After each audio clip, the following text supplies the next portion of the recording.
Understanding lumbrical anatomy and lumbrical biomechanics is key for the FRCS Trauma and Orthopaedics Part 2. Particularly, it can come up in the clinical short cases in the upper limb section, or indeed it could come up in the hand viva in a number of different scenarios. And so it's important to have that understanding and, if required, be able to draw as well to demonstrate your understanding to the examiner. So this is a sort of extension video, I suppose, to the extensor tendon anatomy video previously. But again, a sagittal profile of a finger. We've got here metacarpal P1, P2, and P3.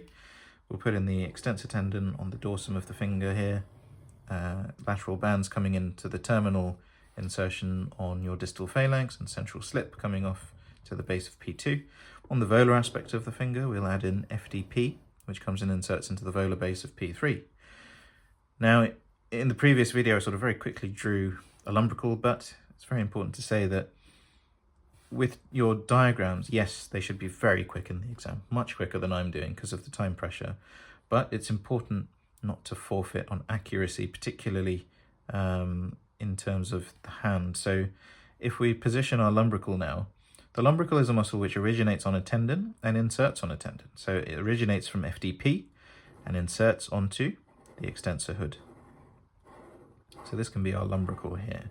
We're going to ignore the interosseous muscle for now, which obviously, you've got your muscle here and it'll have a similar insertion and action.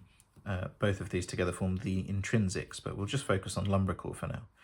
So in terms of your lumbrical position being here, to understand the movement that lumbrical contraction generates, you just think about the center of rotation about each joint. So about your MCPJ here, this is the center of rotation, and about your PIPJ, this is the center of rotation here. So if this muscle were to contract and shorten, then what happens? For this joint here, because we've got a pulling force from here to here, what's generated is the origin is below this center of rotation, and so you get a clockwise moment and flexion at the MCPJ. With that same muscle contraction, its insertion is above the center of rotation here, and will actually pull on your extensor tendons and the extensor hood here with the contraction. And so at the PIPJ, if we just focus on that, what you actually get is an anti-clockwise moment. And so that's why you get extension at the PIPJ. And so this is your movement that's produced from lumbrical contraction.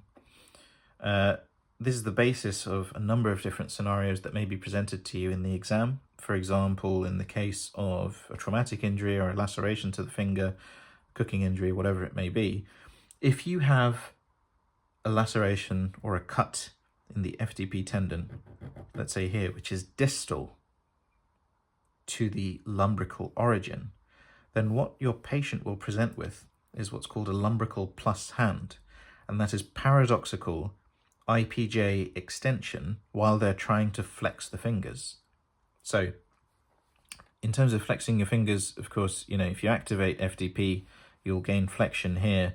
However, if it's cut, then actually you've lost that pull to the tip of the finger, but you haven't lost the activation of your lumbrical, which is why you get extension paradoxically at the IPJ when you're trying to flex. So your patient will end up doing that when they're trying to flex their fingers.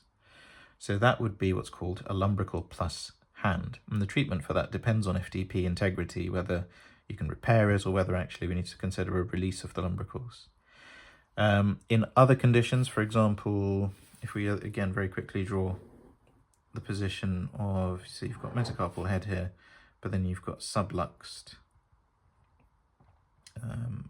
P1 in the case of, let's say, rheumatoid arthritis, you get what is called potentially an intrinsic plus hand, which means tight intrinsics. So you've still got your, let's say we've still got our extensor tendon and extensor hood here, you've got FDP there. The intrinsic essentially both lumbrical and your interossei, these can become very short and contracted and tight, which means that it can become very difficult actually to bend your fingers. They remain in that straight position. The test for this, of course, is Bunnell's test, whereby if you extend at the MCPJ, in a normal hand you should still be able to flex at your IPJs. But if your intrinsics are so tight that they don't allow flexion at the IPJ, but then when you do flex the finger again, flex at the MCPJ again, you get a little bit more flexion, then that is a positive test for intrinsic tightness. The intrinsic minus hand is a different position, which is a claw, and this is usually secondary to a neurological insult. For example, Charcot-Marie tooth, the end stage of an ulno-median nerve palsy, secondary to a compartment syndrome, whatever it may be. There's a number of differentials, but this is where you have MCP extension and IPJ flexion, because you've lost the innervation to your lumbrical and it's weak, but you've still got your long flexors and long extensors. The provocative test for this is to correct the MCPJs into some flexion and see if the patient can extend the fingers.